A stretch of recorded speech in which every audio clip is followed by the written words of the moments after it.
Falcon fans, welcome back to another type video this week. Uh,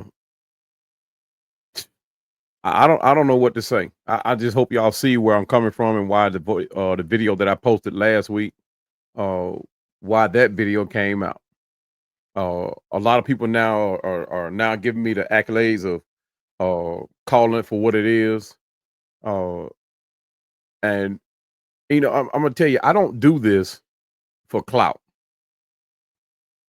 I don't do this for clout. I don't post these videos for clout. I love talking Falcon football, and we'll talk whether we win or lose. I'm going to talk Falcon football. I don't do this because I'm looking to get in favor with the team. I don't do this because I'm looking to get any kind of benefit or friendship with anybody on a player on the team. My my relationship is with that logo, no matter who is on that team. That's where I lie. I've been a fan since 1978. There have been a lot of players that come and go. But the one thing that has remained solidified is the fact that I am an Atlanta Falcon fan. I mean, y'all just come on in and get into my comment because just call me the microwave day because I'm heating up this thing today. I mean, I'm not about this feel good optimism today. That's canceled. No matter how we look, we can lose 4 games straight, and you're gonna find some of these content creators that's gonna remain optimistic. Always saying the feel good thing. Not me. I'm going to call it for what it is, the reality of what it is.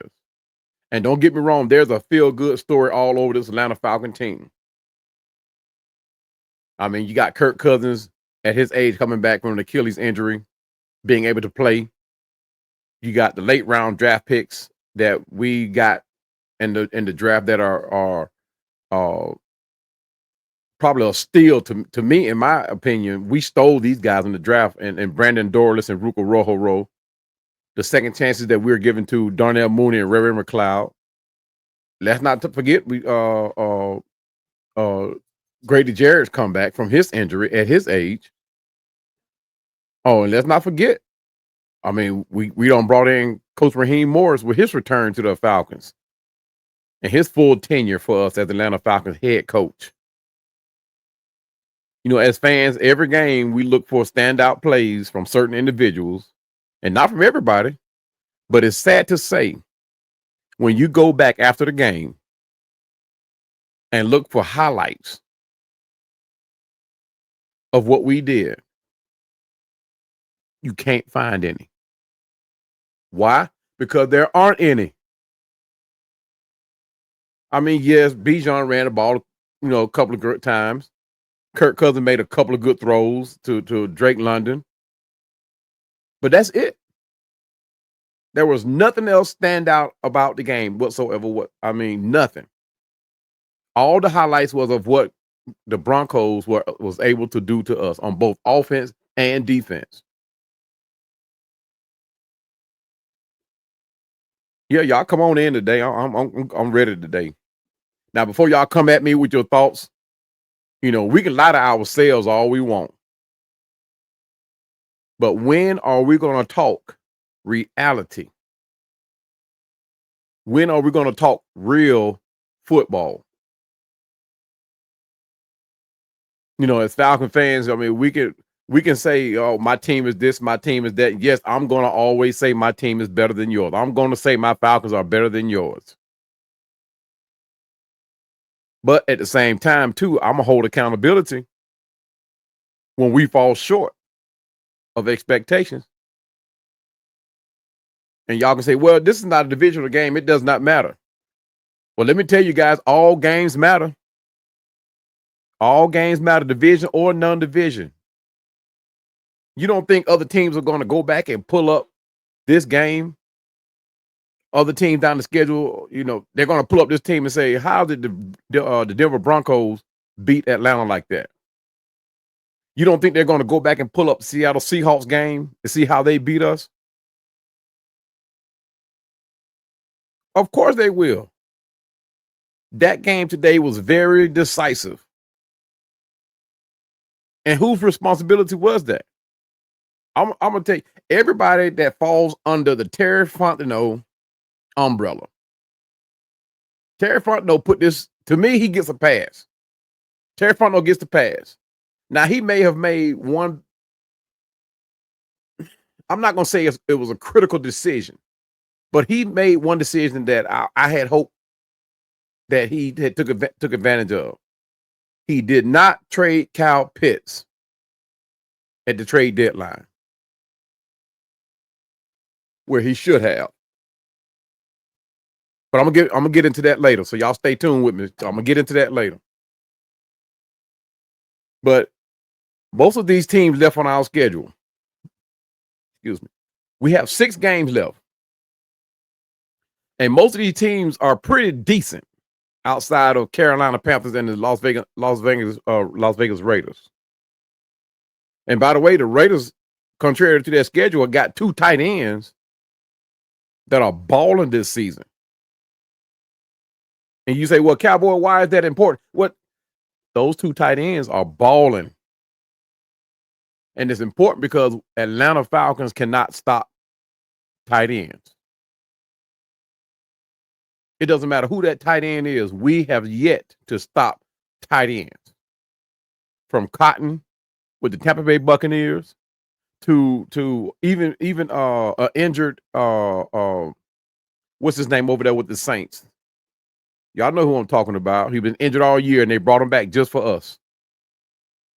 And we can't stop him. We've never been able to stop him. So if you think we're going to go into the playoffs like this and be competitive, we are in a state of delusion.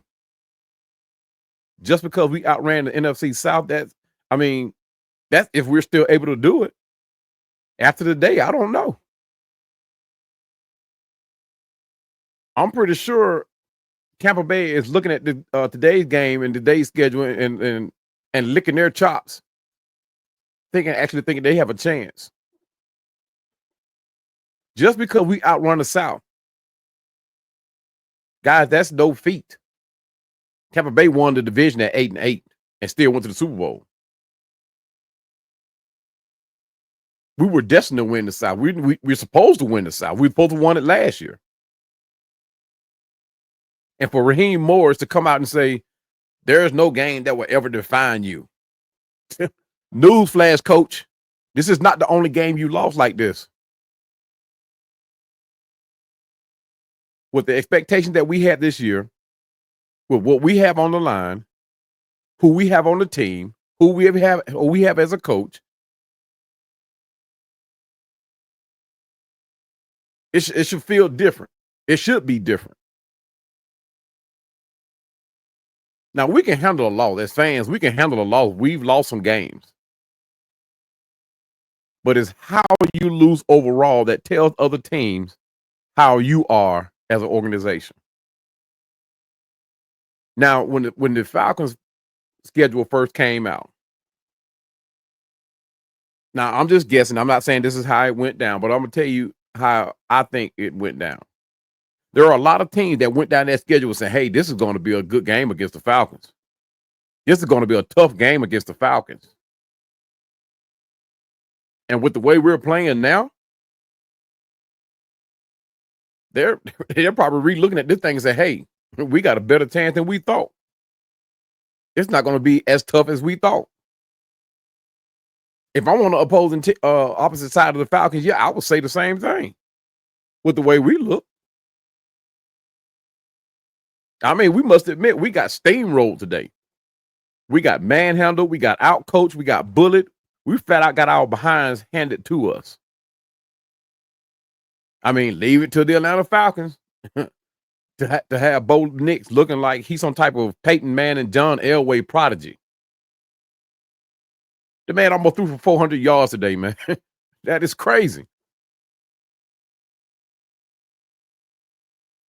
After this game, Coach Raheem Morris should have came out of character today in his press conference. He should have came out of character and got under these guys if he didn't do so in the locker room. I mean, all that energy he spends in that locker room when we lose, I mean, when we win, that same type of energy need to come out when we lose the way we did. Like I said, I can handle a loss. I can handle a loss, but it's how you look when you lose. We look abysmal. We looked abysmal today. You know, after that loss against the Saints, and the loss against the Seahawks, I honestly didn't think it could get any worse as far as the total organization or team outlook. This is more than a tough loss. I mean, that's what Coach Raheem calls. He says a tough loss. This is more than a tough. There was no tough loss. We got our butt whooped. A tough loss is when you play your hearts out and you play down to the wire, and the game is decided by either a field goal or a touchdown. I mean, you played your hearts out. We did not play our hearts out today. This loss is actually going to come back to hunt us, giving Tampa Bay and the Saints all the ammunition in the world to make this a competitive race for the NFC South. One thing for certain, though.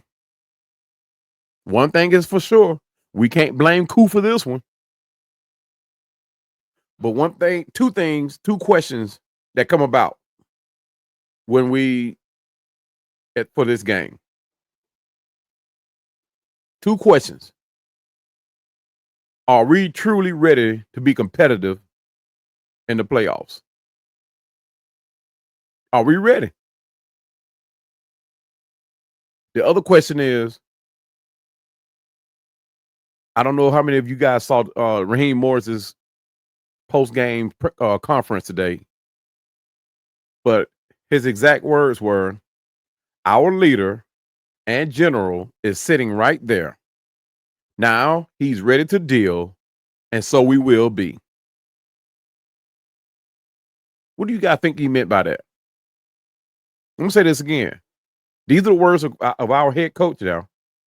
And this is probably the gist of what he said in his press conference, what he really had to say. Our leader and general is sitting right there. But I'm figuring either Arthur Blank was sitting in front of him or Terry Fontenot was sitting in front of him. He said, our leader and general is sitting right there. Now he's ready to deal, and so we will be. What y'all think he meant by that? I'm not going to speculate. I mean, you can take that how any way you want it, but I don't know. I don't know what he meant by it. And Kirk Cousins shoulders the blame for some of this too. I'm not going to put it all on Coach Raheem Morris and how we looked as a team, but Kirk Cousins has a lot to do with this. I thought he was going to come in here and orchestrate to an unforgettable season, but he needs to be held accountable too. I mean, what's stopping Kirk Cousins from being great? I mean, yes, the offensive line is suspect blocking at times so far this season. I mean, yeah, he's been hit a few times. But Kirk Cousins has not faced a top 20 cornerback all season. He has not faced a top 20 cornerback all season. Almost top 28, almost top 30. If Slay and Jamil Dean. Let's see, no, not Slay. Jamil Dean and Trayvon Diggs. They're in the top 30. Trayvon Diggs didn't play this year. So that knocks at what, 29? And if I'm not mistaken, Jamel Dean didn't play either when we played Tampa Bay. That takes it up to 30. So we can go back and say Kirk Cousins has not faced a top 30 cornerback all season, guys. So what's keeping him from being great? So either our receivers aren't that good, Kirk Cousins can't go through his progressions, or Zach Robinson isn't dialing up the right plays. There's only three reasons for that. You can't tell me that all these opposing defenses that we're playing are that good against us. And they don't have a top 30 cornerback. We should be picking that defense apart. Although Denver's defense proved that to be otherwise. But we should be picking Kirk. I'm not going to say we. Kirk should be picking this defense apart. The offensive line still hunted with these senseless penalties. I mean, Jake Matthews got jackknifed twice during the game. I mean, Caleb McGarry, he's back to proving why we need to hit the offseason and go look for another right tackle before we even consider bringing in Michael Penix as a starter. We got to solve his problem. I thought, during the first parts of the season before he got hurt, Caleb McGarry was looking pretty decent. But now he proves he's not reliable. Because even before he got hurt, he was kind of suspect and kind of back and forth. Some plays he played great. Other plays you're like, wait a minute, now, is this the same Caleb? He's suspect. And if we keep him as a right tackle, we are in trouble. We're not doing our job. And when I say we're not doing our job, I mean the Atlanta Falcons scouts, Terry Fontenot, Raheem Morris, offensive line coach. We're not doing our job if we keep Caleb McGarry as a right tackle. Now, I understand he can play on both sides of the ball. He might have to seek other adventures someplace else because at right tackle is not it. He got rolled up on one play. He called himself trying to block. He comes back the very next play and gives up a sack. He got up off the ground like he was dead tired to the world. Or like he was hurt. And then he turned around and gave up a sack.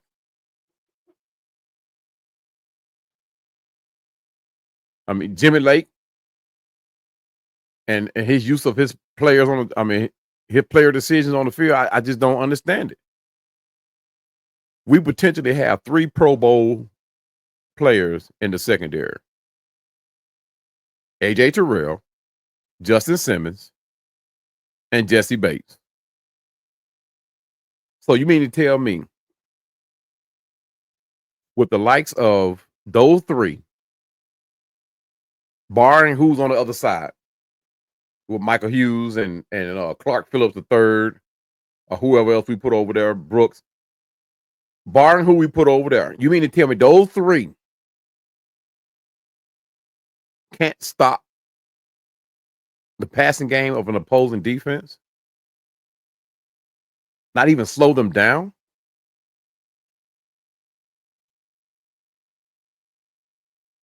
Now, I want you to put something in perspective before y'all comment on that part. Denver has no primary targets. Their team is built just like ours. The only player that's been there multiple years, I think, is Sutton. I think. If I'm wrong, y'all comment. I could be wrong. But they have like no primary targets. For Denver, it was about who got the ball, who can stop me. It's about who wanted it more. And Denver clearly wanted it more. With the Pro Bowl defensive backs that we have, there was no way any receiver should got as open as they've been getting in the last couple of games. I mean, we've been giving up wide open touchdowns. Not even contested. Not even close. I can understand if some of these receivers had to work for their ball. But these touchdowns are wide open. They had one touchdown today that they really had to work for. And I feel like they really didn't have to work for that. They just wanted to make a show of it. But it was where everybody met at the goal line. The Falcons were pushing up on I forgot who was running the ball, but it was Denver running the ball. The Falcons stopped them at the goal line, and then all the Denver players just came up and started piling on, pushing. And instead of getting that man to the ground, you had players in there trying to strip the ball. Which I get it. Some people will do that. Cornerback, safety, they'll do that. But you had linemen in there who should have been getting that man to the ground as opposed to trying to push him back out. Get him to the ground. Then it's not brain science, guys. It's not brain science. We gave them that touchdown. I mean, it was bad enough that the receivers for Denver were getting wide open as they are, but they didn't come up there and give up a run and get bullied into the end zone. When you had the man stopped at like the 3-yard line. And I get it. Some running backs are harder to bring down than others. We got one ourselves, Tyler Algier. We got one too. We don't use them like that, but we got one too. But that man bullied his way into the end zone with the help of his team. And we had him stopped at like the 3-yard line or 4-yard line. Enough about that, man. Y'all saw the game. I'm sorry, my voice is gone. But anyway, guys, and I hope y'all see now. I'm gonna transition here over to the player y'all know I'm going to talk about. But I hope y'all see now why I come down on Kyle Pitts. I hope y'all saw it today. I shouldn't even comment on it, but I know. I am. I hope y'all saw it today, and I hope y'all watched the game. There's absolutely no fight in Kyle Pitts whatsoever. None. There's no fight in him. You guys saw it. It stood out so bad. It was 2 throws that stood out so significantly that Kyle Pitts did not fight for the ball. And he really didn't even have to. It was just a matter of him fighting to get open or making himself open and available for Kirk Cousins. And I thought there was some type of beef between them two. But today solidified it. I mean, if y'all looked at the defenders that was on Kirk Cousins today, not Kirk Cousins, Kyle Pitts. If y'all looked at the people that were covering him, Kyle Pitts towered over those linebackers and cornerbacks. Just about every time he went out, he had to bring his arm over the defender to try to get open. Kyle Pitts is 6'6". That's all I'm gonna say about that. 6'6", over 240, over 250. I think he read about 245, somewhere around in there. But 6'6". And if you have to fight to get open by bringing your arm over your defender,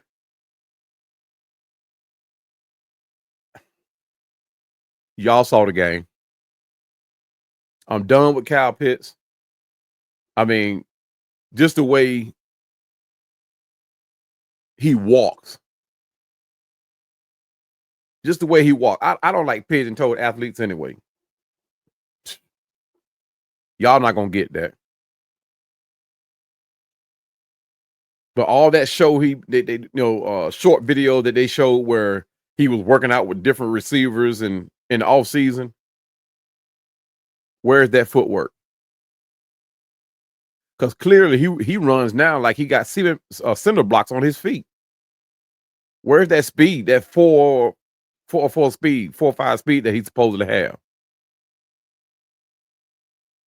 He doesn't show it. That's why I tell people I do not rely on that 40-yard dash speed. Give me the football speed, on the field speed. That's what I want. If you watch Jamar Chase for the Cincinnati Bengals, if you watch him, Jamar Chase is not going to beat you with no blazing speed. He runs that route tree to perfection. And he gets open. No, he's not no tight end. I'm not going to put him in that category with Kyle Pitts. But that's the difference between somebody who has or utilizes their 4.4, 4.5 speed. Kyle Pitts, I've been trying to tell y'all.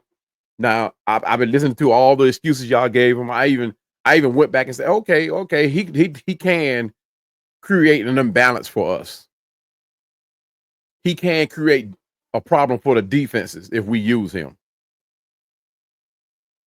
But right now, guys, I'm done with him. We should have traded him, like I said. We should have went after somebody else. We should have got something for him. Whether I don't care if it was just a draft pick. We should have gotten something for Kyle Pitts. Now I realize we don't have we have two more tight ends on the roster. One is out. Warner, he's out with a concussion. And then today, Kyle Pitts gets benched. Gets benched for a tight end we haven't seen all season. I don't care what Kyle Pitts does for the rest of the season. The Atlanta Falcons should be done with Kyle Pitts. Like I said, I don't care what he does for the rest of the season. He can come out and be the tight end the tight end / slot receiver that we've been looking for. I'm done with him. If he cannot block, and he didn't have to do that today. He didn't even have to do at least I don't think so. But we didn't rely on him like that today. And he still couldn't get it done. I don't know. But guys, 109 yards. Why is that significant? 109 yards. You say, who did that? Where'd that come from? That was yards after the catch for Denver receivers. 109 yards. That's completely absurd for any defense. That has got to be the highest this year. That has got to be the highest this year. 109 yards after the catch. That is crazy, guys. I don't know. I think that's the that first Saints game that we had. That even though we won it, that game really exposed us. It really did. It showed our weaknesses, and I think that's how Seattle was able to come in here and do what they did. And a lot of other teams are going to pick up on that too. And yeah, I mean, we still 6-5. A lot of people might be satisfied with that. But me, I'm looking at how we won the games that we've won. A win is a win. I'm gonna take it all day, fellas. Ladies and gentlemen, I'm gonna take it all day. A win is a win. But we're sneaking away with wins. We're not going into we haven't went into not one game and took it. Now, we played a very good game against Tampa Bay. That second time. We played a very good game against them. It was a solid game. But we're not going into no game and taking it. Because actually Tampa Bay actually almost made that a game. Even against Carolina. The last team in the league. Even against Carolina, they made that a game for us. I mean, I don't know, guys. I don't know. I don't know. AJ Terrell, I mean, we paid this guy all this money. And like I said, the blame can be passed around. It can be passed around. But we paid this guy a lot of money. AJ Terrell got rolled over like 3 times during the game. He got ran over by a second or third string running back. And I know that. I mean, that don't make a difference who's running the ball, but at the same time, he still got ran over. He got outplayed by Sutton. To me, it was about who wanted it. Denver clearly wanted it. I mean, guys, we paid. I'm gonna share with you guys what we paid. When it came down to AJ Terrell, what we were paying for.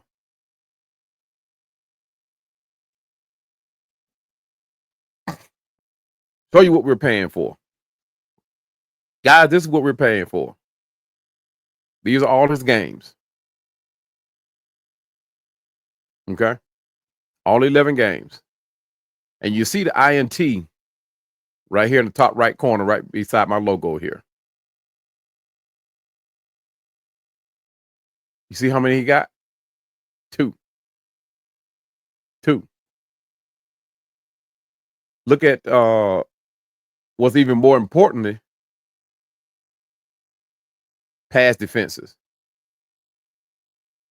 Pass defenses. Look how many he got, fella. How many is that? 2, 3, 4. Only 4 pass defenses. So I'm wondering now. I'm gonna go back and number research it. I wonder how many times, what's his percentage rate on receivers that have actually caught the ball against him. Because right now with 4 pass defenses, it ought to be pretty high. And that's what we're paying all this money for. I'm not relying on him to get no sacks. If he did, if we had got any sacks out of AJ Terrell, it'd been a bonus. Sacks and safeties, yeah. Now, if you look at his solo tackle totals, his best game was against I thought I saw a game where he had 7, but he had 6 tackles against Buccaneers, and he had 6 tackles against the Eagles. I give him that because he got worked during the Eagles. He got burnt a few times too, but had quite a few tackles against the Buccaneers. And against the Buccaneers, we didn't even have Evans and Good to even contend with. He came out of that game with 1 pass defense and 1 interception. He should have balled out. Our secondary should have balled out, period, in that game. And they still, managed to turn that into a game. We won 31-6. But guys, this is what we're paying AJ Terrell all of that money for.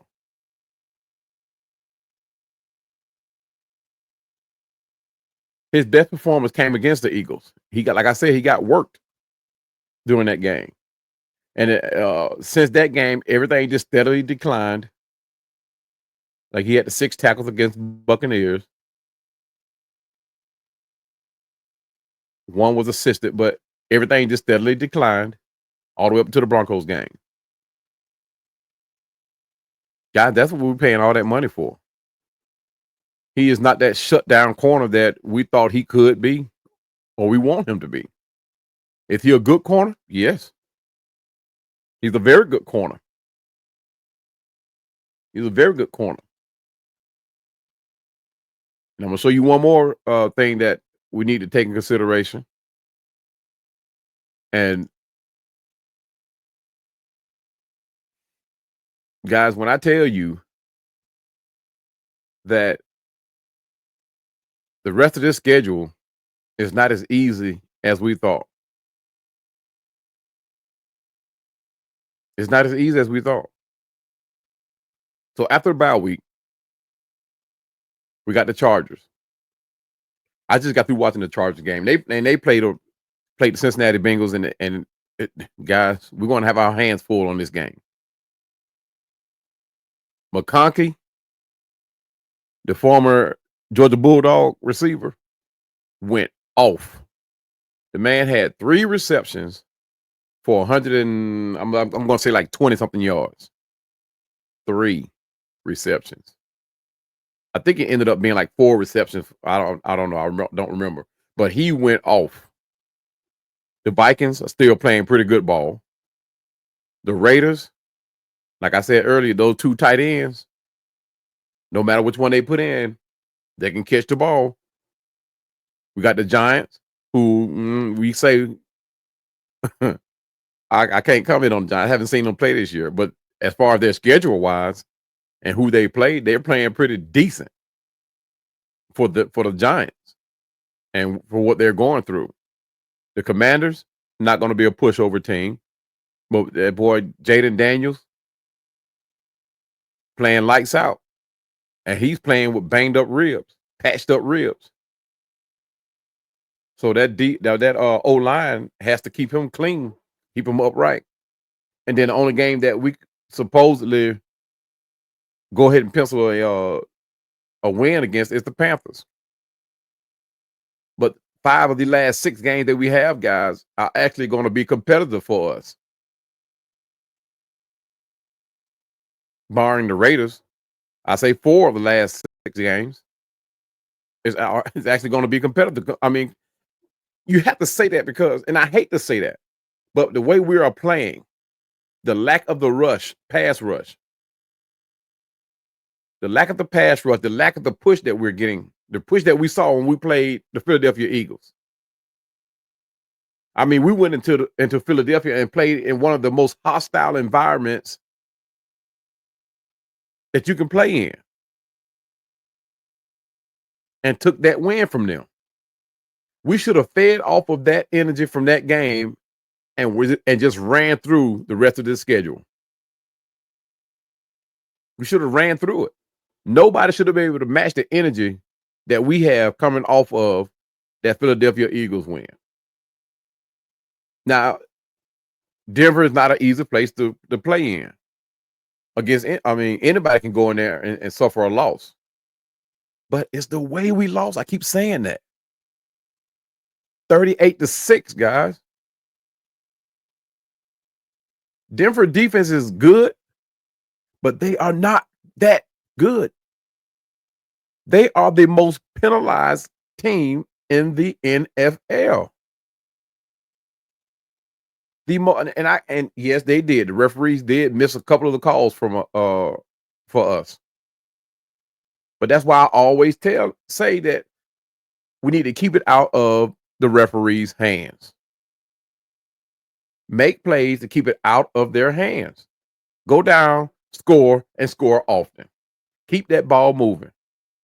Offensive line, stay away from the senseless penalties. So the question remains: who's responsible? Who do we blame? Those are this is the look of the last 6 games, guys. Keep that in mind. So you said, the question remains, who's to blame for this? Who's to blame? You can't blame Terry Fontenot because we got people here that can make plays barring the trade deadline. We're not even going to talk about the trade deadline. He has people here that can make plays. And every time we try to hold somebody accountable that can make plays or should have made plays, the first excuse they want to say is, well, Matthew Judon was getting double teamed. Well, Grady Jarrett was getting double teamed. Well, guys, let me tell you this. If Matthew Judon is getting double teamed on every play or every other play, guess what? There's 4 more other guys on the other side of him, not even counting the linebackers, that can make plays. So who does that blame fall on? Jimmy Lake.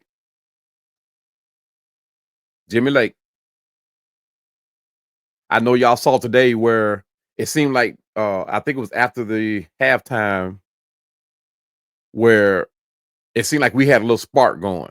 Not that first series, but I think it was the second one. No, I take that back. It was before halftime. It was the series before halftime. Or was it later in the game? But anyway, because the camera stayed on it for a few minutes, for a few seconds. Sean Payton, the defensive coordinator, had called a timeout for Denver. Or whether I don't know if it was Sean Payton or the defensive coordinator, but either way, he called his team defense to the sideline, and you saw Sean Payton. Now Denver was winning now decisively, so you saw Sean Payton, who's the head coach. The defensive coordinator was already talking to the team, but Sean Payton comes over. He could have just let the defensive coordinator handle it. But Sean Payton comes over and gets in that huddle, and he starts telling them what he wanted, what needs to happen. He didn't have to do that, but he did do it. That shows the experience of a Sean Payton. And that's what Coach Raheem Morris should be doing to Jimmy Lake. Now, I realize Coach Morris don't want to, step on Jimmy Lake's shoes or whatever. But ultimately, Coach Raheem Morris, you're going to shoulder the blame. This is your team. You have the experience as a defensive coordinator to know when your team needs to make an adjustment. Whether you do it over the headset, whether you do it in that huddle, Coach Raheem Morris, you should have went in, made the adjustment when your team is getting pushed and bullied down the field. We couldn't stop nothing, not the run, not the pass. Nothing was called to slow down this Denver Broncos team. Absolutely nothing. We got pushed down the field. Now, what's his name? Harrison got him a sack, but it was a blown coverage. It was a blown coverage. Matthew Judon, I'm not even going to talk about Matthew Judon, y'all. Because I know y'all going to say, well, he was getting double teamed. Okay, whatever. Guys, our defense is not where it needs to be for the playoffs. Our defense is not there. Now, if we can't stop the run, we got to be able to stop one of them. Either stop the run or stop the pass. You can't be bad at both of them and still expect to compete, especially going into the playoffs. Teams tend to turn it up come playoff time. Is that what we're going to have to look forward to? We're going to look forward to our team turning it up closer to the playoff? I don't know, guys. You practice how you play, right? And you play that way all season. So that tells me that we need to stop these daily walkthroughs and stop these load management and get these players, get under like the fire under these players behind to play. We done brought the LeBron syndrome to the NFL. This load management stuff has to stop. When it's time to practice. That's how you establish chemistry. Every Wednesday, Wednesday and Thursday, we get a list of folks that should be practicing that's not practicing. Why in the world would you keep I'm going to say half of your defense out of practice? You're talking about resting him. Resting him for what? They ain't did nothing. They ain't getting after the run. They're not stopping the run. They're not getting no pass rush. So what are they resting for?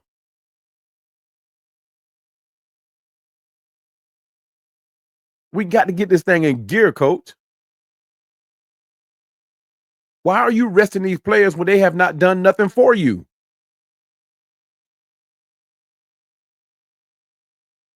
Get their butts in gear, get them on the field, get them to practicing, make them establish a pass rush. If you have to take over Coach Raheem Morris, then you need to do that. If you need to appoint Jimmy Gray as the defensive coordinator, then you need to do that. You need to swap roles. Jimmy Lake needs to take the back seat. He needs to become a protege. And Gray needs to take over. I don't understand it. Make the adjustment, coach. You're going to need it. And finally, we see a Brandon Dorless sighting. This also tells me that Coach Jimmy Lake is suspect when it comes to the defensive coordinator. There was a couple of series where Brandon Dorless was unstoppable. I mean, flat out unstoppable. He gets into the backfield on one series. He gets in there twice. He gets back there. Get Bo Nix to running. He didn't get to him, but he got him out of that pocket. Very next play, he snatches him out and put in Harrison. If that man didn't say, "Come get me," you leave him in there until he says, "Okay, I can't go no more, coach." If he didn't raise his hand, you let him stay in. Then another series, he gets back there 3 straight times. Brandon Dorless gets back there in the backfield 3 straight times. We got Denver backed up. Not only do we have them backed up, they got a holding penalty that backed them up even 5 more yards. And you take out Brandon Dorless. What is that? What is that? That man, I don't know.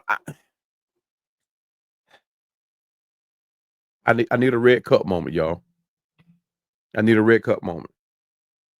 That man is about the only one that's getting any kind of pressure on Bo Nix. Wasn't much to begin with. And you snatch him out. I don't know. I don't know. All of a sudden, this season it looks like a 7-10 season as opposed to a 12-4 season. We still predictable on third downs. We can't convert third downs. We can't keep opposing teams from making the big plays. We're giving up far too many big plays, 10 yards or more. We can't stop the opposing team's defense from making big plays on us.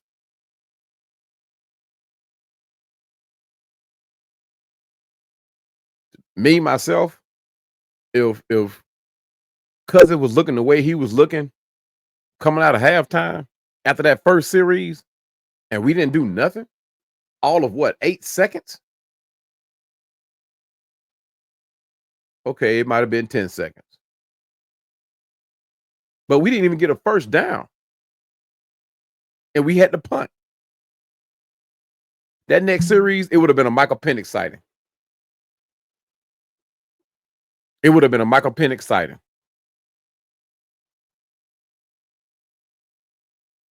And I hate to say that, barring we still have Caleb McGarry still over there at right tackle.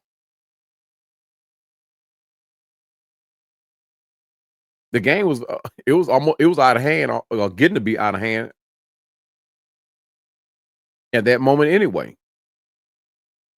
But we needed a spark from somewhere. We needed a spark. Was Penix going to be that spark? I don't know. But some adjustment needed to be made somewhere. I mean, it needed to be actually made all over the team. Offense, defense, special teams. And special teams that's another problem we have. We haven't done nothing on special team this year except field the ball. All these other teams in the league, they're scoring touchdowns. They're starting at their 40. They're starting at the 50, almost the 50. We're just fielding the ball. Now, there are a couple of teams that's kicking the ball away from us, rightly so. I mean, that's their choosing. But our special teams, I mean, as far as tackling wise, I mean, we're doing a pretty decent job. We're doing a pretty decent job, but we got to get down there faster because it's starting to look like we're giving teams more of an opportunity to make a play. So we got to get down there faster. I mean, all these other rookies all over the league are balling out this year. They're not. I can count on my hands how many rookies that are playing this year that are not doing what they're supposed to do. I mean, they are not succeeding for their team. But for the most part, all the rookies are standouts. Brock Bowers for the Raiders. McConkey, who I just got through watching for the Chargers. What's his name up there for the Eagles playing defense? Got his name. But anyway, these receivers, Jaden Daniels for Washington. What's his name? He's hurt. JJ McCarthy. He was playing decent ball before he got hurt. Bo Nix, who we just witnessed. Just about all of the wide receivers that we passed on or didn't have no interest in, they're showing out. We didn't need no receivers, but at the same time, we could have went out and did something. I mean, we knew coming in that Kyle Pitts was probably a suspect. We knew that. A lot of us knew that. We like that. We love the idea of what Kyle Pitts would or could have done or could do for us, but it has not panned out.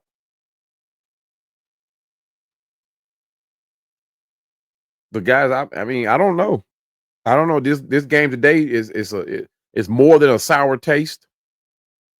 It's more than an embarrassment. And you would have thought last week was embarrassment enough to make the team come out and play better.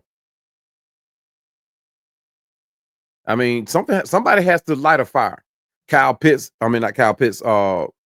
Kirk Cousins is quiet. Raheem Morris is quiet. Jesse Bates is quiet. Justin Simmons is quiet. We absolutely have no veteran leadership on this team and nobody to actually come out and hold each other accountable. We don't have that.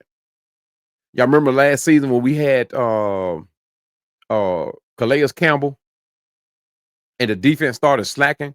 Remember what Calais Campbell did for us? Not only did he start holding, getting up in players, his teammates' faces, jumping on his team, he led by example. He led by example. He didn't just go out and just call everybody out and just do nothing. He led by example.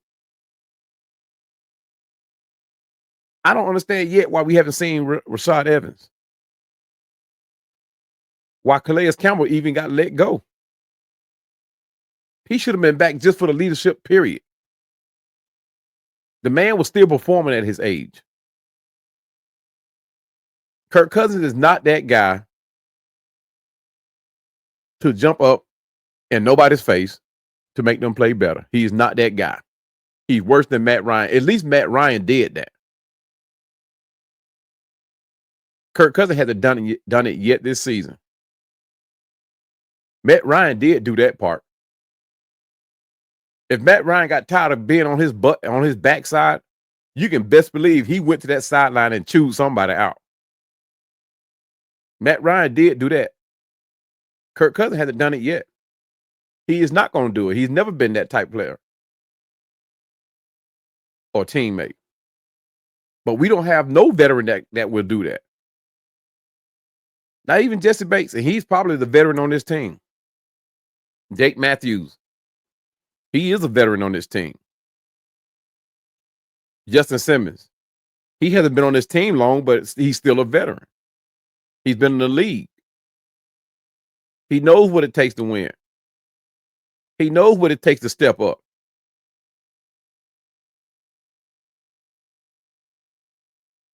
But guys, I can go on all night with this thing. I can go on all night. But I want to thank you guys for watching, allowing me to vent. Uh, and like I said, I mean, we can pick our poison as to what went wrong in this game. Just take your pick.